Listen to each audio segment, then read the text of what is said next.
जय भीम मेरे साथियों। अभी ये भीम आर्मी और ये आले आज़ाद बाजाद ये पार्टी की जो है रैली निकली। सबसे पहली बात, सामाजिक संगठन अलग है और राजनीतिक पार्टी अलग है, तो ये मत भ्रम की स्थिति जो है पैदा की हुई है। और दूसरी बात, आप किस मुद्दे पर रैली निकाल रहे हैं? आजम खान जिंदाबाद, जौहर यूनिवर्सिटी जिंदाबाद। शर्म नहीं आ रही है? जौहर यूनिवर्सिटी में SC ST के लिए आरक्षण नहीं है, क्या आपने पता किया? बताइए। आप अंधभक्तों को गाली देते हैं, क्या आप खुद अंधभक्त नहीं बने हुए हैं? आप इसके जो है ये छुचुंदर वाली मूछों वाले के कहने पर कुछ भी करने लग जाते हो।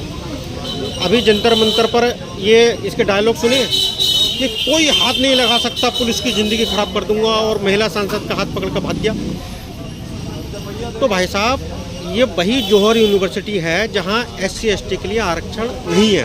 अगर है तो मेरी गलती है, और नहीं है तो ये तख्ती तुरंत फेंक दीजिए। और ये वही आजम खान है जिसने बाबा साहब पर टिप्पणी की थी, याद है? इसने कहा था कि बाबा साहब की उंगली क्या बताती है कि सामने वाला प्लॉट मेरा है। शर्म नहीं आ रही है बिल्कुल भी? बाबा साहब का नाम लेकर राजनीति करनी है? इसीलिए तो बेटा पढ़ना लिखना ज़रूरी है, क्योंकि जब पढ़ोगे लिखोगे तो अंधभक्त नहीं बनोगे, समझदार बनोगे। और जब समझदार बनोगे तो फिर सबसे पहले पढ़ाई में ध्यान लगाओगे। तमाम नाबालिग बच्चे, छोटे छोटे बच्चे जा रहे हैं नारा लगाते हुए प्रधानमंत्री की ऐसी तैसी, और उसका ऐसा कर देंगे, उसका वैसा कर देंगे, हैं?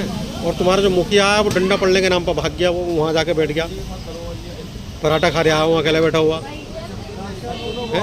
तो देखिए किस तरह से आपको बेवकूफ़ बनाते हैं, किस तरह से आपको इस्तेमाल करते हैं। और अंत में सिर्फ ये कहता हूँ, पढ़ाई में ध्यान लगाइए बच्चों। ये इसमें कुछ नहीं रखा, ये बरगलाने में, और कोई भी मुद्दे पर सामने से क्या मैसेज आ गया वो पता ना क्या ऊपर सेटिंग हुई होगी कि जौहर यूनिवर्सिटी को हो सकता है कि SC के लोग खिलाफ हैं, तो वहाँ सेटिंग कर लो। तो ये पर्दे के पीछे की सेटिंग है। कितनी रैलियाँ, कितने प्रदर्शन ऐसे होते हैं कि आपके मुखिया ही मना कर देते हैं। भाई मैंने कई प्रदर्शन देखे, जैसे था कहीं पर जो इन्होंने कह दिया ठीक है हो गया उठो, बात हो गई, हमारी बात हो गई। अरे क्या बात हो गई? तुरैया हमारे सामने तो बात ना हुई। तो सब सेटिंग की कहानी है। फिलहाल बच्चों पढ़ाई करो और ध्यान रखो, ये जौहर यूनिवर्सिटी में पता करो कि SC ST के लिए आरक्षण था या नहीं था। और दूसरा, आजम खान ने बाबा साहब पर कमेंट्स किया या नहीं किया? अगर किया, शर्म करो, सेमोनी।